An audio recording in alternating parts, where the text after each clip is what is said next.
You're permitted to ask questions whenever you want. I mean, the best is if you ask, you can ask questions in the chat. That would be ideal. Okay, please.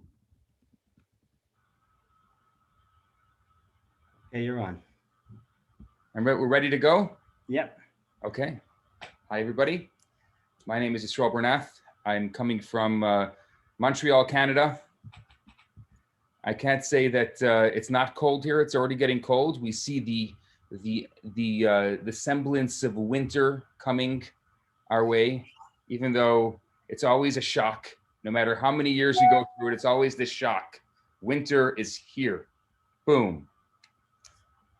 Tonight is a very special night, as I thought what I would do with you this evening is perhaps share a story that you may have never heard before, yet it's deeply rooted in the story of the Torah. So if you take a look at the end of last week's Torah portion, the portion of Noah after the flood, it goes through these generations from Noah until this Abraham is born, or Avraham is born. And then this week's Torah portion, Lech Lecha, picks up Avram is leaving his home. So how old was he? 2 days old? A day old? An hour old? How old was he when he leaves his home? I mean, he's born and then he leaves his home. Well, we know through the Midrashic stories that he was 75 years old. And so as a child, I always wondered, what happened for the first 75 years of Avram's life? What happened? What's the background? And why is it not told in the Torah? And what does it have to do with you and me? And those are the three main questions I want to answer tonight. Now, before I answer those questions, I got to give you some history and some background. So we're going back about 5,781 years and a couple odd weeks to be exact. Adam is created. After Adam and Eve are banished from the Garden of Eden, the Midrash says that God gives them a coat. This coat has a special power, says the Midrash. The power is that the animals are scared of it and the animals bow to it. Adam uses this coat to name the animals. He passes this coat.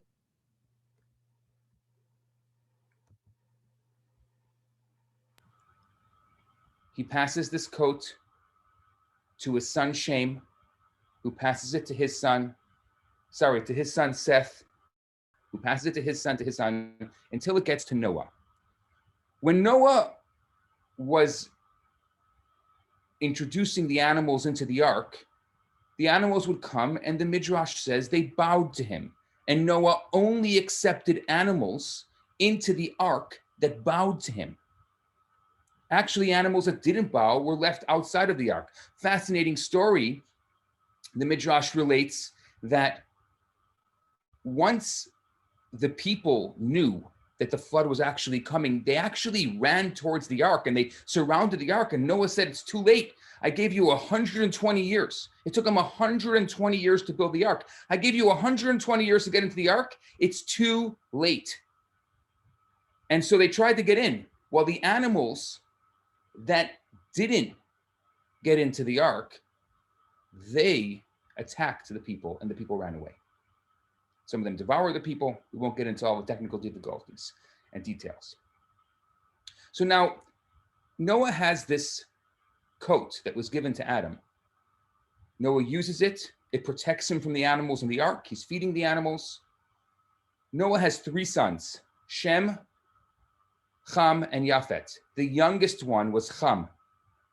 Cham steals the coat in the ark. According to one Midrash, that's how the lion actually took off one of his limbs and made him lame because he didn't have the coat anymore and didn't protect him.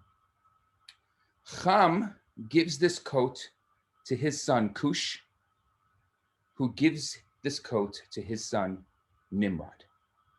Now, Nimrod is not exactly the most savory character. This Nimrod is a fascinating individual. He turns himself into a deity. He does insane things that no one had done before. At that time, everybody was vegetarian. Nimrod is the first recorded person to ever eat meat. He would stand up on top of the mountain and all the animals would bow to him, as so was the power of the coat. And the people saw the animals bowing to him and they said, my gosh, this man is God. And Nimrod, he took advantage of it. Oh, did he take advantage of it? It says he had a perfect shot. He could get a mosquito from across the room. At that time, majority of the world's inhabitants, as we know it, lived in a place called Kuta. This was early Mesopotamia. In Kuta, the Midrash says that Nimrod built himself a beautiful palace. This palace had a fascinating stairwells, and it had it was all the way that they would build houses, and those were these kind of domes. So this palace was domed, similar with a spiral, similar to the way that they would build their homes in those days. Well, Nimrod was such an amazing warrior. He's the first person to ever wage war, actually to wage war to kill off a family. Now, our story that we're going to tell tonight starts in the year 1948 from creation. If creation is 0, if Adam is born on the 6th day, we're now 1948 from creation.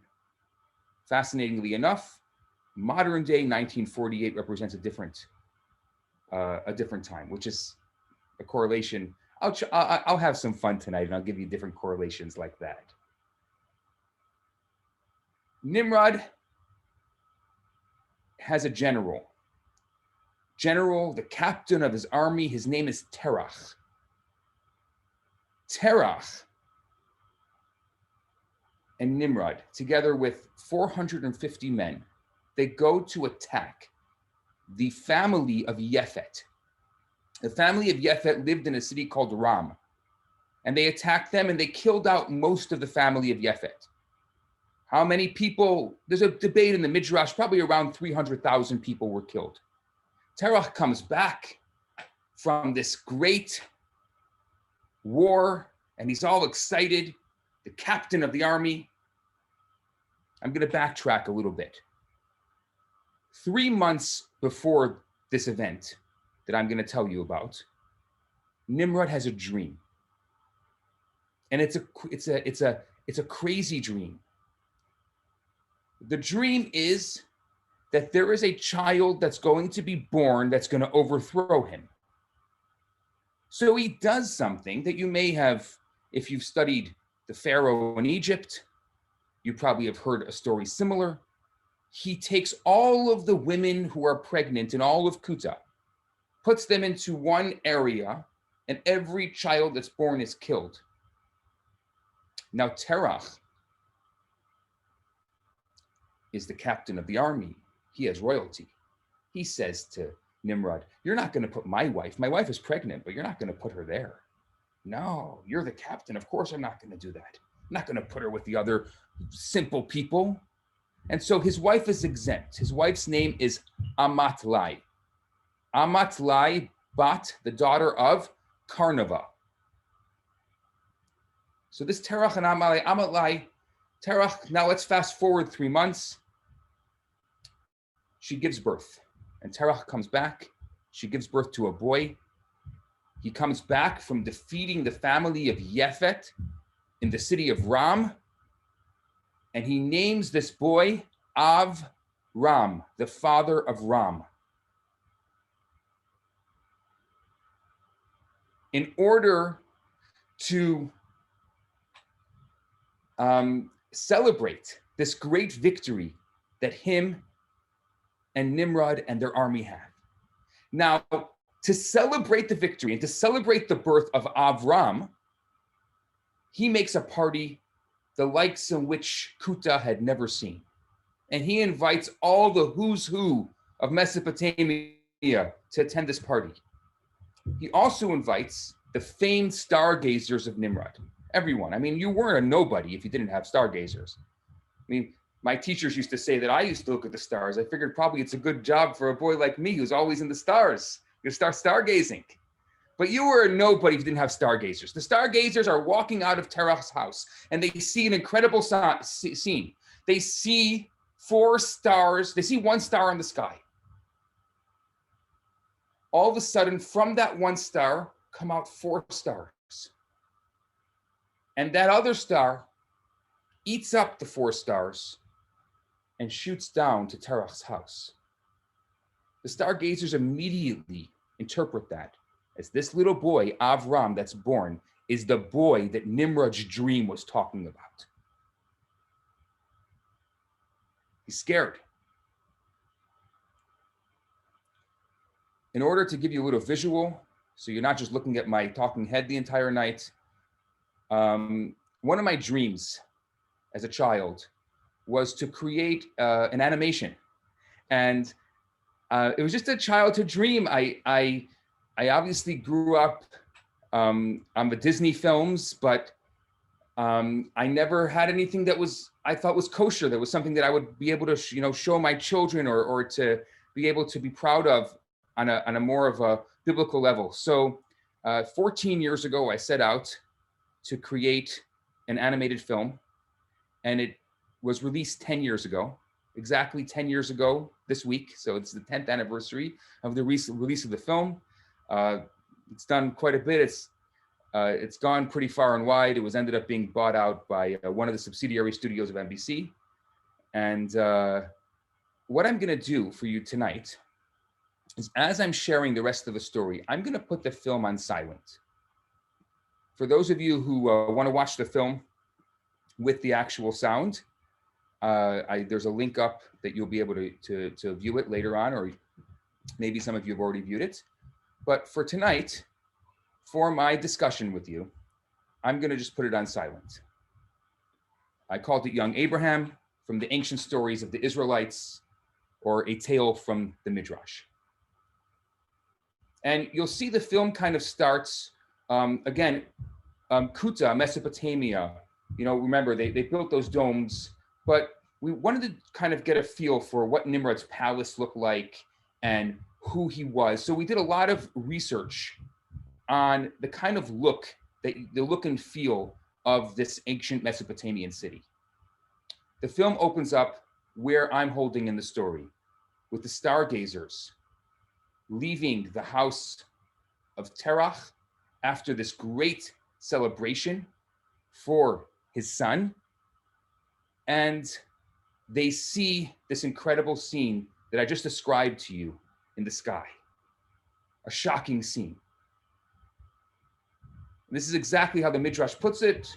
Obviously, I use my artistic imagination, shining down right onto the home of Terach, showing that this young child that was born this night is going to take over the throne.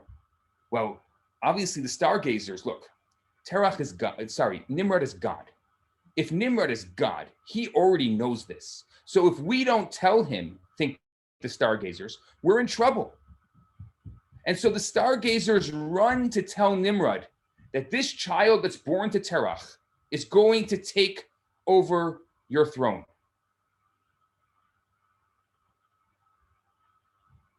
Nimrod doesn't know what to do because, Amatlai, this is Terach and Amatlai. Amatlai is exempt from this thing, but look, a prophecy is a prophecy and you don't mess with a prophecy.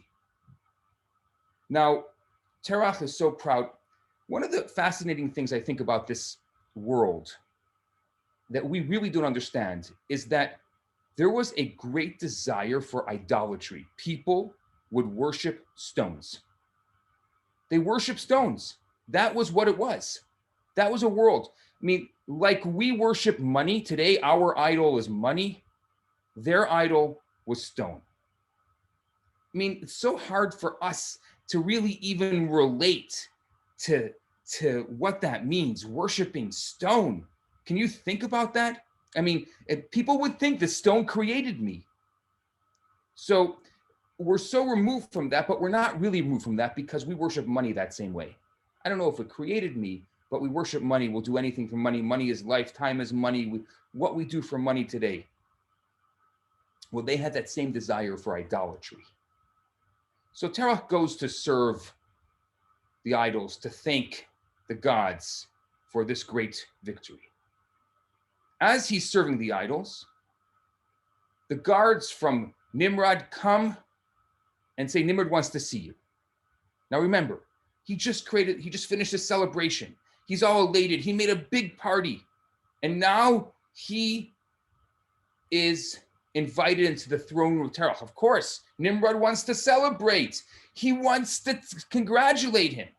And of course, what does Nimrod, the great Nimrod, do? He says, Terach, I'm going to make you a deal. I am going to give you gold and silver up into the roof of your home, the ceiling of your home. I'm going to fill your home to the ceiling with gold and silver in return for your child. So Terach does something fascinating, the Midrash says. He says, my dear king, I have a question for you. Remember last year, you gave me that great stallion, that horse, for my birthday. Well, there's a guy named Mardon. Mardon wants to give me a bushel of barley in return for the horse. What do you think? Is it a good deal? He says it's a terrible deal. Why would you take a bushel of barley when you're not going to have a horse to eat it? Because you're going to give the horse to Mardon. He says the same thing. Why should I accept your gold and silver if I have no child to inherit it? Well, Nimrod is exasperated. I give you 3 days to bring me the child, or I kill you. Now, the maidservant overhears this whole thing. She runs back to tell Amatlai. We're not sure in the Midrash whether or not Terach knew the next step. I'm going to go with what I think, and that is that Terach had no idea what was going to happen next. Amatlai realizes that this is a very serious thing, and Terach, being so true to the king, to Nimrod, he's going to bring their child, Avram, to Nimrod. He's going to get him killed. This is the very sad part of the story. But the same night that Avram was born, the maidservant also had a child. And so what Amatlai does is she changes the blankets. The blankets of Avram she puts on the maidservant's child, and the maidservant's child blanket she puts on Avram. She switches the babies. You know, it's very hard for me to wrap my head around good, bad, evil. I don't have answers for it. I'm telling you a story as a story is told in the Midrash. I don't like this part of the story. Terach goes home. And Amatlai takes Avram in the blankets of the maidservant's child, and she leaves, and she runs away. And Terach takes the child that he thinks is Avram and brings him to the king. The king rewards Terach for bringing him his child. He kills this child and gives Terach, as he promised, gold and silver up to the roof of his home. Terach retires from his army service, and he builds himself an idol shop with the money. He buys and sells idols of all shapes and sizes.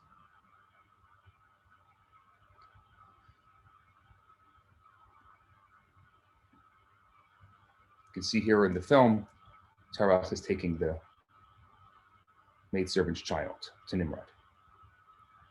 Amatlai runs up the mountains to a cave, and she hides her son Avram in a cave. There's a number of different midrashim that describe what happens next. the child is either raised by the angel Gabriel, or the child is raised by a servant that a matlai hires to raise the child. Yet this child is raised in the cave.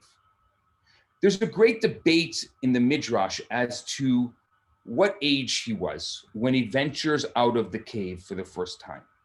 We follow the Midrash that he was 3 years old when he ventures out of the cave for the first time, but most of the Midrashim will say he's 13 years old or he's 23 years old. What we did here in the film, and you'll see soon, is we actually covered all three of the Midrashim by kind of showing a montage of the three different ages. So for the first time, he's raised in there in this cave, and he's not raised in Kuta. He's not raised in the main city, so he doesn't really understand the nature of idolatry so much because he's kind of removed from that. But there's a lot of discussion about spirituality and where is God and the creator God, who created this, who created that. And so he ventures out of the cave for the first time as a 3-year-old, and he watches a scene of a flower opening. This beautiful scene that we probably have seen so many times, either in a film, that flower blooming. And he says, this is magnificent. And he follows the rays of the sun up towards the sky. I'm just gonna fast forward this. He follows the rays of the sun up towards the sky. And he says, my gosh, look at that sun. This must be the creator God. And he sits there staring at the sun until nighttime. But at nighttime, the moon takes over the sun. So he says, oh, the moon must be the creator God because it took over the sun. And he does this over and over again. And I love this natural process, how he goes from a little flower blooming all the way through. And he goes through this process through nature of understanding monotheism and creating the creator God. Now, what's fascinating about this is that Avram is going to do something that today we don't really appreciate. Majority of the world as we know it follows the ideas of Avram, monotheism. It's very accepted in the world. All the three major religions follow the ideas of Avram. But here in this time, in 1948, or now we're a little further on, let's say 1961. So 5781 minus 1961, you can do your math. How many years ago this was? Almost 4,000 years ago. 4,000 years ago, here is a young man who stands alone. And he has a very powerful, very important job to do. I never understood him. My favorite biblical character is Joseph. I love Joseph. And we can talk about Joseph all day and all night because I love Joseph as a character. I think he embodies so much of our world today, who we are. And I would say he is the kind of person that we all want to be. But Avram, I never understood him. A man on a mission. He's so focused, so strong. He'll do anything to convince someone that there's a creator God. One of my favorite lines from the film is when he goes back home and he tries to convince his family there's a creator God. And his family says, you expect us to believe in a God that you can't see, you can't hear, and you can't sell? Because they're in the idol business. So he is doing everything to try to create. I mean, later on, we could talk about, how he sets up a tent in the middle of an oasis in the middle of a desert. And people would come to that oasis. And if they didn't, they would eat and drink. And they'd say, Avram, how much do I owe you? And he'd say, how much do you owe me? You owe me nothing. Just pray to my God. He's like, I don't want to pray to your God. I got my own gods. Oh, you got your own gods? Okay, $1 million. He'd blackmail people into praying to his God. Now, I don't like that. That's not my style of living. I don't want to blackmail people into monotheism. But here is a person who stood alone, a man on a mission. And it doesn't make any sense. This is actually one of my favorite moments of the entire film, where he really understands. Remember I said 13 or 23, so he's 23. And when he realizes at 23 that there's really a God, he covers his head, saying that my head is not the highest part of my being, that there's something above me. I love that moment. This is one of my favorite moments of the film. So I just don't understand this Avraham. And the struggles, the trials and tribulations of his life embody this great struggle to teach the world monotheism. This is the first time he goes back to Kuta. Now Kuta is called Kazdim. They changed its name. And he's shocked to see the idolatry is rampant. I mean, it's everywhere. Remember, the flood wasn't that long ago. Noah is still alive. The flood wasn't that long ago. And people have once again become a different kind of corrupt. Before the flood, it was a lewdness. This is a spiritual corruption. And you know, the truth is, I don't know which one is worse. And we aren't to judge which one is worse. But there's a real corruption that's going on. People, maybe let's say that they're going on the right path in the wrong direction. Well, if it's the right path in the wrong direction, it's not the right path. Yeah, maybe it's easy to convince them and turn them around, right? So then they're going on the right path. But if they're on the wrong path, they're on the wrong path, and it's rampant. This is what people are doing. Avraham doesn't understand it. The Midrash says, and this is one of the most famous Midrashic stories, probably one that you've heard before, if you've heard any of the Midrashic stories of Avraham, where either his father got sick and had to go away, or his father realizes who he is and he faints and they take him to the hospital, or he's on a trip, but he's not there. He's not there. And Avraham gets left in the idol shop by himself.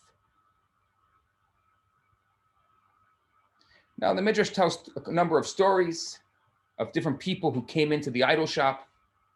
He says, the Midrash says, there's a man of 60 years old walks into the idol shop and he says, I need an idol. I need a good one, a big one. And he says, I don't understand. How old are you, sir? He said, I'm 60 years old.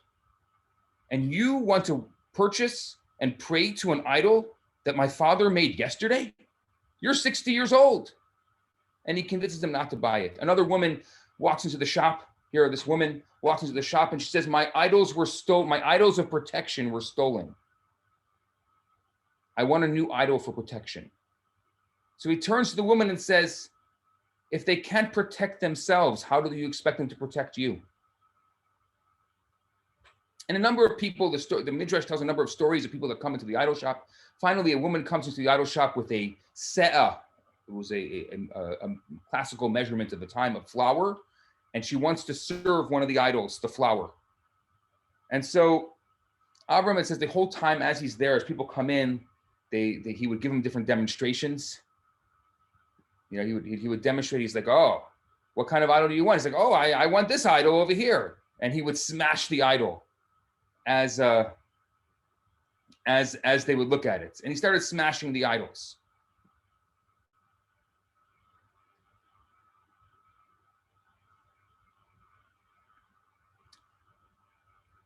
I love demonstrations.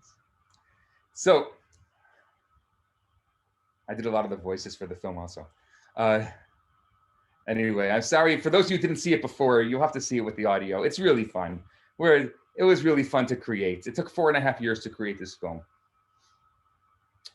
And so and as the Midrash tells, he's smashing the idols as he goes along, giving various demonstrations to various people coming into the shop. This is how you sell the idols, right? You smash them. Are you listening to me? Anyway, with his ears in the idol. So he ends up smashing all the idols in the shop. And there's a great moment after he smashed the idols in the shop where his father comes running into the shop. And he has this great dialogue with his father, who now obviously sees his entire shop is just destroyed. By the way, this was like, I love this because as a child, this is the kind of how you understand. I would picture this as a kid. This is how it looked. And Avram tells him the story about this lady came in and she was serving the idols, and all the idols were fighting who wanted the food the lady was serving, and there was a big brawl. And when the dust settled, I looked around and the hammer is in the biggest idol's hand. And his father, Terach, turns to him and he says, "You expect me to believe that? These idols can't see and they can't hear and they can't wield a hammer." And he looks at him and he says, "Then how can you worship them?"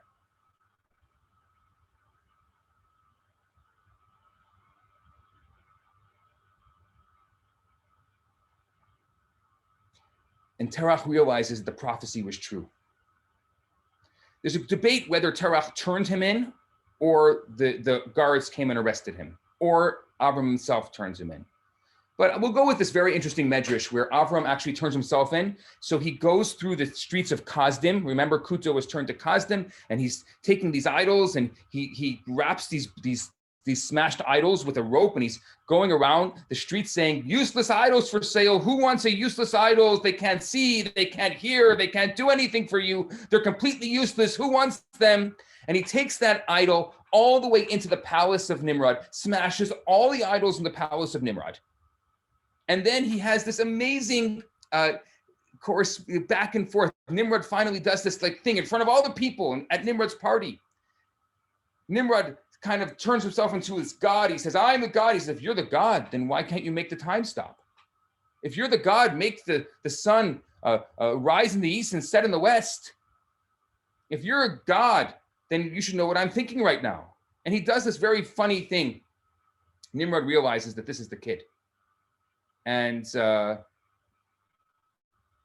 if you look here, there's a debate whether it was a fog, or when they tried to get him, it was a fog, or there was a swarm of bees. We went with the fog, that he ran away through the fog. They end up he puts him in prison and gives him no food or water, but he survives there. A miracle happens and a stream appears and a tree appears. And he actually, because of that, he ends up converting the prison guards to monotheism. I skipped a piece because the film here kind of skips around, but he ended up one of the things I never knew before this was he spent time in the yeshiva. So the Midrash says, I knew, that he spent 38 years of his childhood in yeshiva, with the yeshiva of Shem and Noah. He studied with Noah. Now, if you look at the timeline, it actually makes sense. If you look at when Noah was born, so there was a 78-year overlap. This is Noah in the film. And it just totally makes sense where Noah is teaching him of what he saw and why God destroyed the world.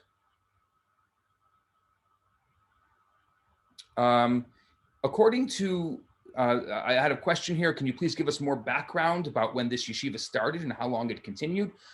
So it depends on which Midrash we go by. Either he's 3 or he's 13 or he's 23. So from that time, he ends up spending 32 years in yeshiva.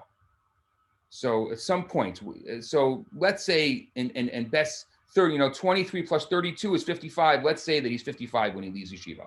Let's go with that. Did I do that math right? Yeah. Yeah, he's there the entire time. Just someone asked, and the yeshiva itself, how long did it last? He was there day and night. I mean, I think the film shows it very well. Right here, you can see it. He studies day and night to the point where he himself becomes a teacher in the yeshiva, and the film itself is showing him being now teaching the Torah of Noah and his son Shem, and also later on the grandson Aver. So it ends up later becoming the yeshiva of Shem and Aver. That's where Jacob goes runs in Haran. When he runs away, he goes to the yeshiva of Shem and Aver. But at this point, Noah is still alive. And so when did Noah, I believe, according to the Midrash, Shem started the yeshiva, but Noah joined him. It was Shem that was really the righteous one, but Noah also, was righteous in his own way. And I think about that passing of information from Noah to Shem and then to Avram. That just those 10 generations, just 10 generations between Noah and Avram. You can look that up online. You can see the 10 generations. I think about the passing of information between these two. Noah had an opportunity to convert the world, and he chose to just save his family. Think about it. In 100, Scotty, if I gave you 120 years to convince somebody to become a Noahide, could you do it in one person in 120 years? Could you do it? One person? I say one person. Yeah, he's saying, yeah, of course. One person I can do it in 120 years I can do. Well, Noah has 120 years while he's building the ark. That's why God gives him so much time. And in 120 years, he does not manage to convince one person because Noah didn't want to convince anyone. He was like, it's me and my family. It's me and my family. That's all it is. Noah doesn't want to convince anyone into monotheism. Now, Abraham is a very different character. Abraham does what Noah is supposed to do before the ark. He basically is the true child of Noah because Noah was supposed to spend 120 years convincing the world to change their ways. But instead, that's what Avram does. Avram spends his days from his very youth until his very last days convincing the world that there's a God, that there's one creator God, and it's not Nimrod. And so I think that it's amazing to see that connection. I never knew until I did this research on the story and studied all the Midrashim. I never knew that connection, that incredible connection between Noah and Avram and sharing, that continuation of information. To me, that was just like mind-blowing. And it totally makes sense. Totally makes sense. So he goes back. And when he goes back, that's when the story happens where he ends up in jail. Well, meanwhile, so now he's in jail. I went back I wanted to give you the background on the story. Now he's in jail.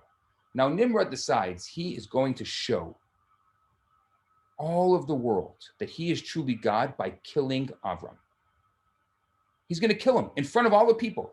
He says, there's a traitor in our midst. And this traitor, we're going to throw him into the greatest fire that we ever built. And there's a Midrash that says for 7 days they brought all their wood. Some say for 40 days. There's a lot of 40s in the Torah. So let's go with 40. For 40 days, the people brought their firewood. Someone just asked a question. Was Shem still alive when Avram was at the yeshiva? For sure. Shem was the son of Noah. So Shem was even alive in the times of Jacob. When Yaakov went to the yeshiva, Shem was still alive. So Shem was this was Shem's yeshiva in every way, shape, and form. So let's fast forward to the fire. So he's like, so the people for 40 days, they build this massive fire in the middle of Kasdim, this incredible fire.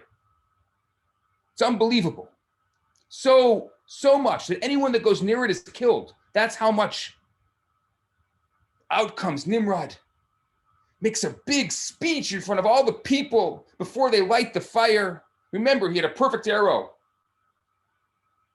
According to one Midrash, this is before the Tower of Babel. According to another Midrash, it's after the Tower of Babel. We'll talk about the Tower of Babel in a second.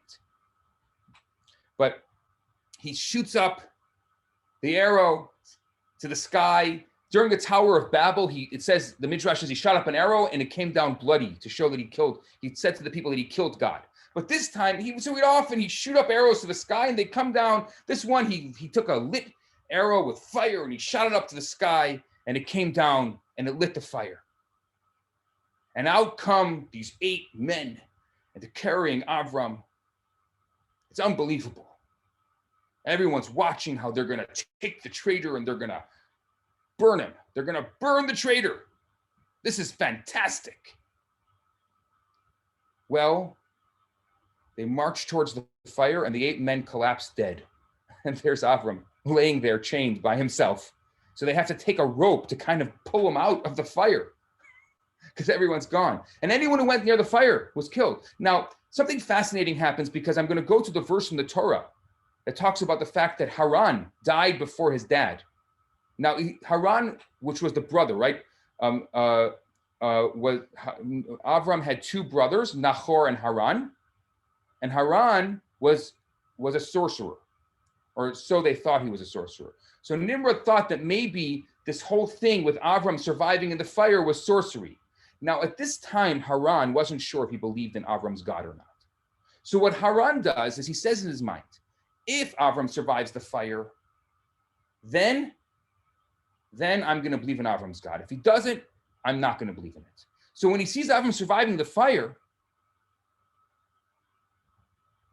he says, this is my God too. So when Nimrod turns to him, thinking he's a sorcerer, he says, Haran, do you believe in Avram's God? He says, yes, I do. They throw him into the fire, and he rolls out dead in front of his father. And that's why it says that Haran died in front of his father, because he was killed in this fire. Avram is still in the fire.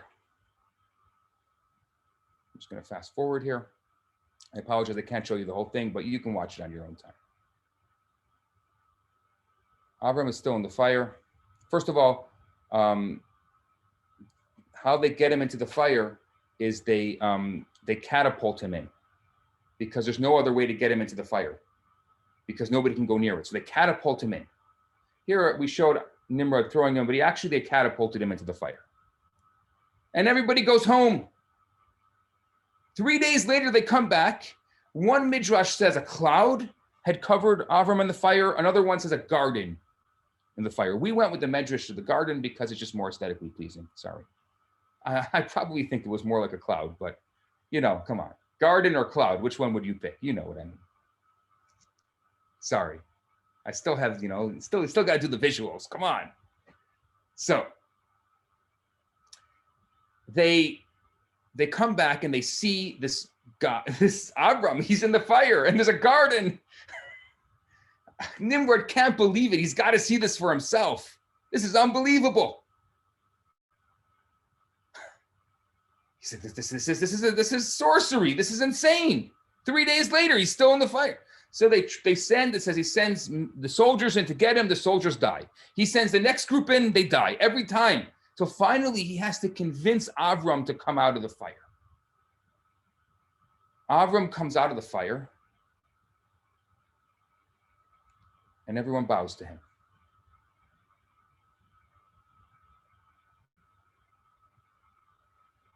And Avram says, don't bow to me. I'm not the real thing. Bow to God in heaven.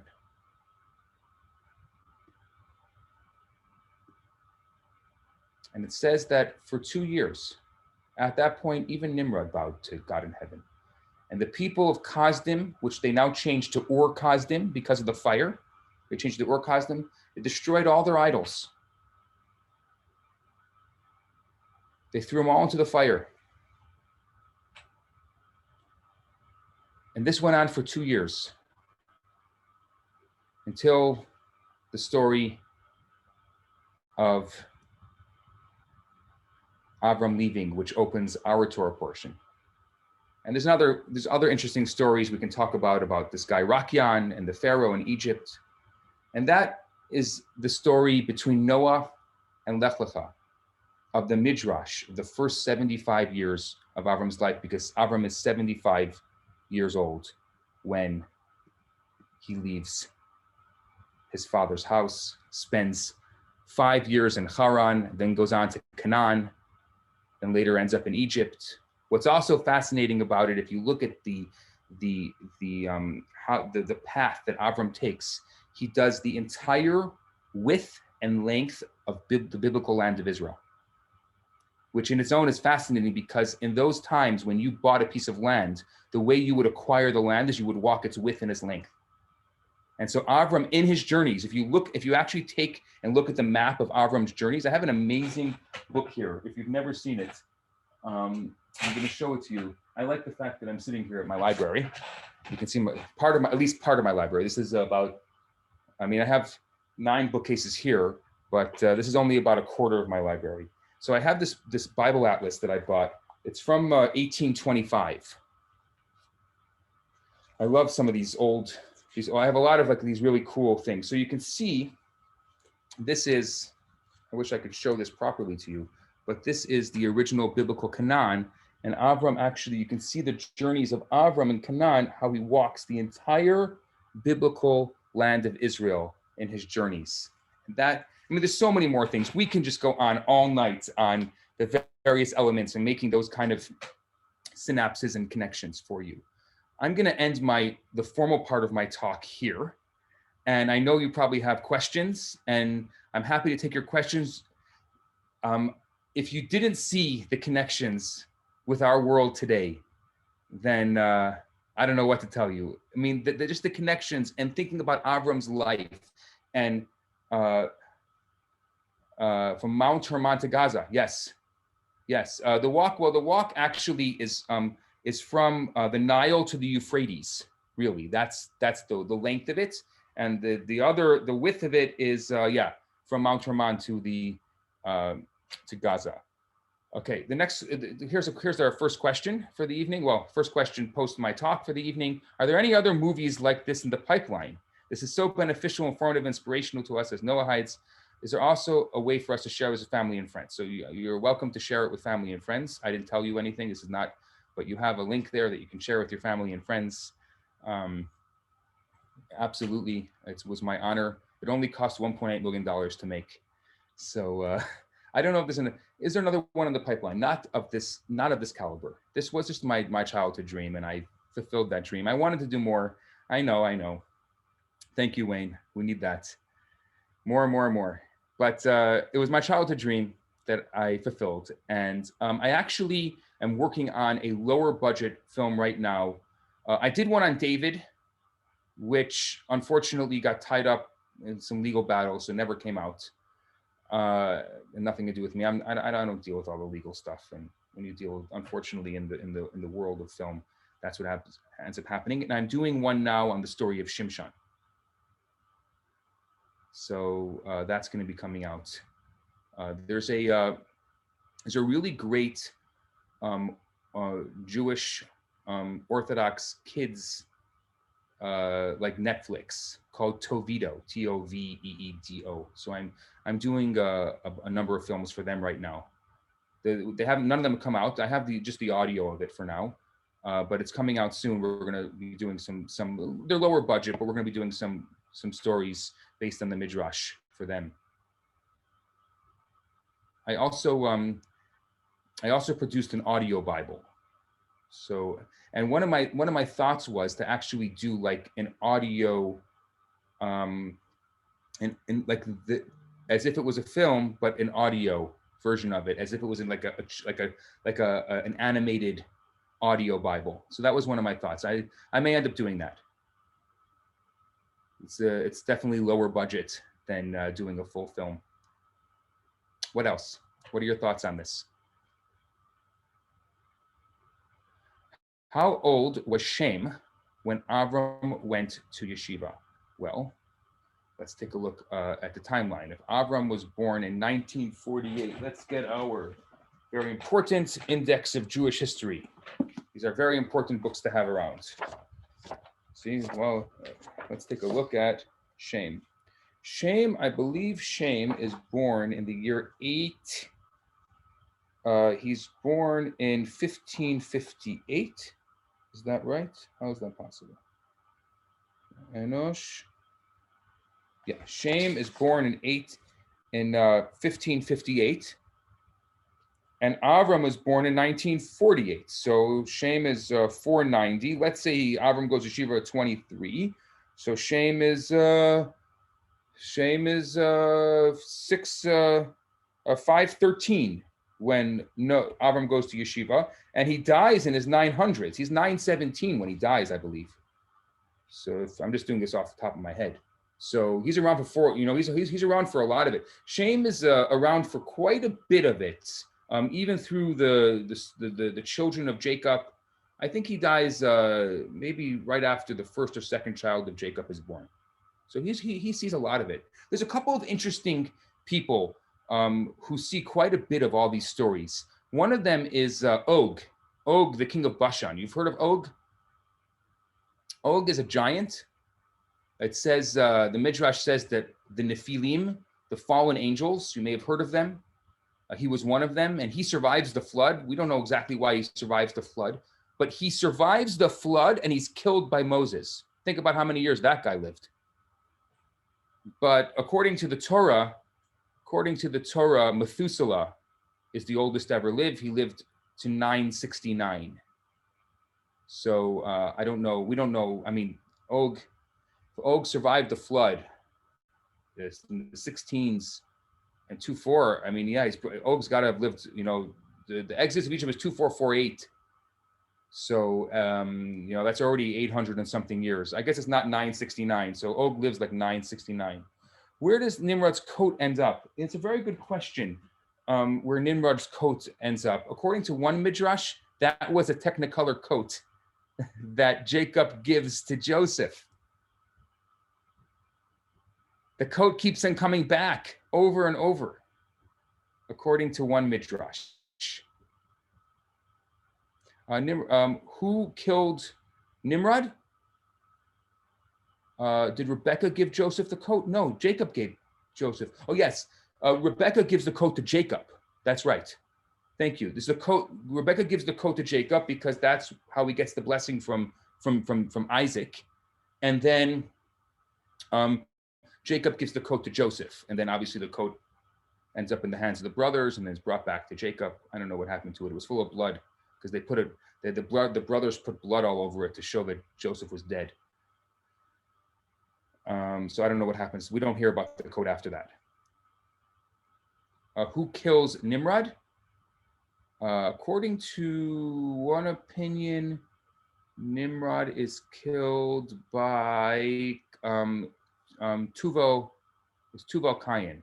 He's killed by the grandson of Cain. His name is Tuval Cain. He's an evil guy. He's interesting. Oh no, I think he's sorry. I think he's killed by Kedar LaOmer.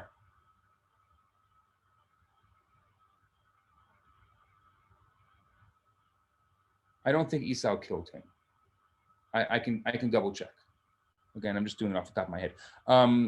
What does the Midrash say about Og? Has any contradict with Torah? I don't know. I mean, we can go into Og. Og is we'd have to do an entire just a piece just on Og to understand who he is, where he comes from, how he goes through. I had this. I've all these ideas in my head, but one of my ideas as a kid is I wanted to do a comic book series called Og, where it goes through the entire story of Genesis up until, in the middle of Exodus until he dies through the eyes of the evil guy Og. And you see like all these things happening, but you see the entire story through Og's eyes. That was one of my dreams. It seems sad that they returned to idolatry. Yeah, look, history repeats itself, and you can see a lot of the same themes happening over and over again. You see, and I think in today we have to look at the Bible and see the themes of it and how it relates to our lives today, because it's our story all over again. Look at the world. You know why? Do you know why God made the flood? Because of moral and ethical corruption.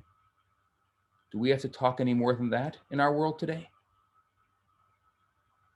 And God promised that he would never bring a flood again, but every time we see that rainbow, we have a reminder of that covenant that God made with Noah. People say, oh, that's so beautiful, that rainbow. Actually, that's the reminder. And if someone just sent me a direct message that says absolutely nothing has changed, and I agree with that. Maybe you're right. Everyone seems to think that Esau killed Nimrod. Maybe you're right that Esau killed Nimrod. I'm thinking that Cain was killed by Tuval Cain. I think Esau killed Nimrod. You're right. The coat was made of different animal skins. Oh, there you go. Okay, thank you. Rashi says he killed him. That makes sense. Okay, what else? By the way, if I can send you all the sources. I have a list here. I'll show you what I did here for you. I did this years ago, but I can send you this list here if it's interesting for you. And that is, I'm just going to bring it up on the screen here. Here, this is all of the various midrashim that I spoke about tonight. You know, Avram starts teaching about God. Nimrod heard send soldiers after Avram. These are all the different midrashim, all the sources. Terach invented stamping coins. Terach got sick or he went on a trip. You know, the bigger, he tells Avram, the bigger the idol, the higher the price. He gives him some sales advice, according to the Midrash. Avram hit the hammer on the idol's heads. Do you want this one or that one? Here's another Midrash. So the story I just told you brought all these Midrashim together. But actually, if you see, here's my abbreviations. These are all the Midrashim that I used for my little talk tonight. And I can send you this little source sheet if you like. Just so you see that I wasn't off the top of my head. I just wanted to make it into a fun story for you, because it's much easier if you hear it as a story. But I didn't make up the story. I'm just a storyteller. What else? I'll read this question here. It seems that that was Jonah's challenge also, why he didn't want to go to Nineveh. So how today is it different? We know that our efforts to be like Abraham are not in vain. Yeah, it's interesting that you say that, because, well, you know, yes, you're right. God says to Jonah to go to Nineveh because of the evil. I think that our job today is twofold. Yes, there is an element of Abraham and of Jonah in it, of making sure to be ethical and moral and follow the ways of Noah and follow the ways of God. Absolutely, no question about it. But our job is also to make this world, to work this world and make this world a good place, to actually be able to bring godliness into this world. Now, what I mean by bringing godliness into this world is by actually having the ability through our actions to bring light into this world. You know, one of the great questions theologians have asked for centuries is light a creation of its own? Sorry, is darkness a creation of its own, or is it the absence of light? It's a great question. Is darkness a creation of its own? Is there really evil in the world? Is darkness a creation of its own, or is it just the absence of light? Well, we believe that it's just the absence of light.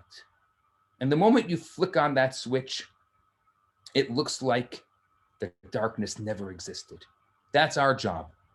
Our job is to continue flicking on that switch as if the darkness never existed. And yeah, it's hard. There's a lot of reason. I mean, mental illness, I think the hardest thing through this pandemic has been mental illness and what it's done to us. It's very difficult.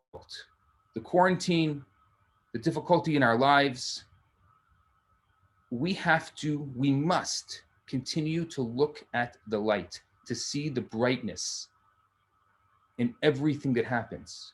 I can't tell you why, and it's not our job. What are we? We are, as Mark Twain once said, we're dim puffs in the blaze of the Milky Way. What do we know about God's doings and what's going on in the cosmos? We don't know anything.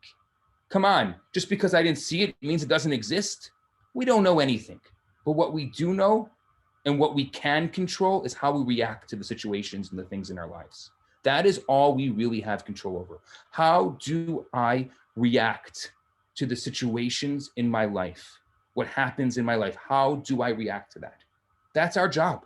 And I think today, I mean, right, not just today as a universal today, I'm saying today, right now, right here, our job is to react with light. Our job is to be able to look at this and say, this too is good. How is it good? That's not a question. But my reaction to it, no matter what, is I'm going to try. The person in front of me at the store, I don't know what they've been through. They may have been quarantining for the past 14 days. I don't know what they've been through, but I'll tell you what I do know is they need a smile. They need a joke. So I'll say hello and crack a joke. You know why? Because that's what the world needs right now. That's what our job is, and it's that simple. You bring a smile to someone's face, you did exactly what you're supposed to do, and that is the Abraham in you. I see the rabbi's kicking me off. I can be here all night. Actually, I want you to stay on for a second because I want to bring up this point you mentioned is really, really amazing to me. This is my thought process about Abraham, and journey from Noah to Abraham. I didn't know this, but I didn't think about this. But this is you brought this to my mind. I didn't know that the 120 years that Noah built the ark really paralleled the 120 years that Abraham lived. So instead of preserving himself, he was out there day in, day out, not only discovering, but also sharing. And That's right. I think that the big difference when I looked into Abraham, and especially we learned about him, in our teachings in the Chassidut, is from being the first address that the Lubavitch Rebbe gave, was that he said you got to be like Abraham, which is you got to be kind. You have to be almost you have to have self-sacrifice to be kind to others. And he brought a lot of stories there. That's what it's about. That when you're kind and you share, and you share about God in a kind way, and then people turn around. That's what it fascinates me, and I think we see the Noahide movement, but it's really the Abraham movement taking over the Noahide, commands or whatever. Well, the Abrahamic movement is just a natural continuation of the Noahide movement. Exactly, and nowadays I think the difference. I agree with you. The difference nowadays is that we just got to turn the light on because the world's been prepared.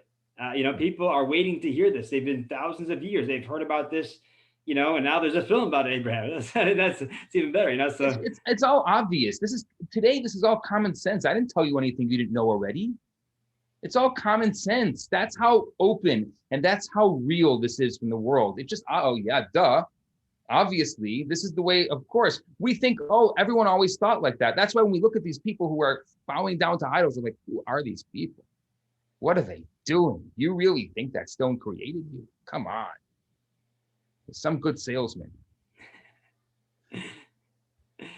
Well, I think this is. I definitely look forward to you sharing us with us more, and definitely I know you're involved with many in your community that are involved with the Noahide movement.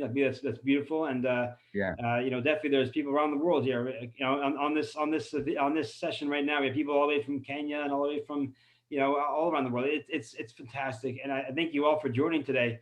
The only way we can do this is so to speak a tidal wave, a flood wave of Abrahams, shall we say, to the world. And thank you for bringing this, Rabbi Bernath, for bringing this subject of Abraham to our imagination and to our hearts through this film, and definitely for sharing with us this evening. So, thank you so much, and thank you all for joining. And yes, we will continue on with our next session, and I'm sure that we'll. If anybody wants a private message to Rabbi Bernath, what's the best way? If you have a question further on, Rabbi Bernath? If you have a question, you can get a hold of me anytime, either rabbi@jewishdg.com, or you can just message me. I have a website, theloverabbi.com. I hate the Love Rabbi thing, but I'm going to go with it anyway. So if you go to theloverabbi.com, you can message me. It goes right to me. Thank you so much, Rabbi Bernath. And thank you all for joining. And I wish you all the best. I hope to see you all soon on Unite to Study. And if you, Rabbi Bernath, we'll get you on there soon as well. Anytime. All the best. Thank you so much. You're all welcome. Keep that little Abraham spark within you. You got that little Abraham. Keep it strong. Keep it alive. Thank you.